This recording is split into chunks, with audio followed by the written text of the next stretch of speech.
Hello everyone, so let's talk about prokaryotes transcription. In transcription, RNA polymerase will add ribonucleic acid on the DNA template. RNA polymerase has 5 subunits: beta, beta prime, alpha 1, alpha 2 and omega. Beta prime is the largest subunit that has active site for RNA synthesis. Alpha 1 and alpha 2 help in the assembly of the enzyme. Omega is required to restore the denature polymerase in vitro, while sigma factor involve in the initiation of transcription, to recognize and bind RNA polymerase to the promoter sites in DNA. Then, we shall continue to the phase of transcription. Initiation. First, RNA polymerase binds to promoter region at -35 base pair sequence. Then, the next at rich -10 sequence facilitates the localized unwinding of DNA helix.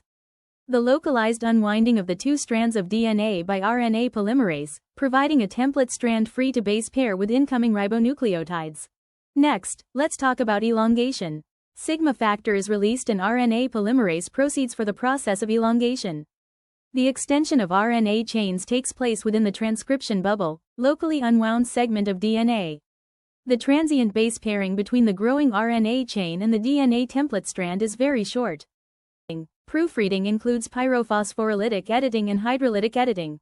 Pyrophosphorylytic editing removes incorrect ribonucleotide by reincorporate of pyrophosphate group. Finally, termination. Termination can occur in 2 conditions: row-independent terminator and row-dependent terminator.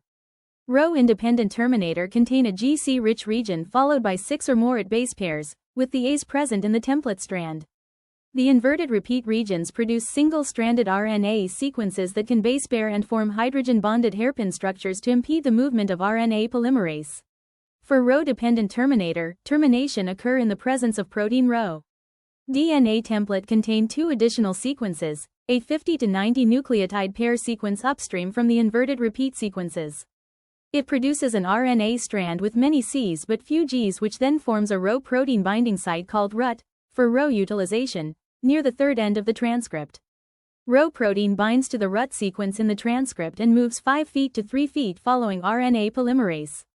When polymerase pauses upon encountering the hairpin, row catch up, pass through the hairpin, and use its helicase activity to unwind the DNA, RNA base pairing at the terminus and release the RNA transcript.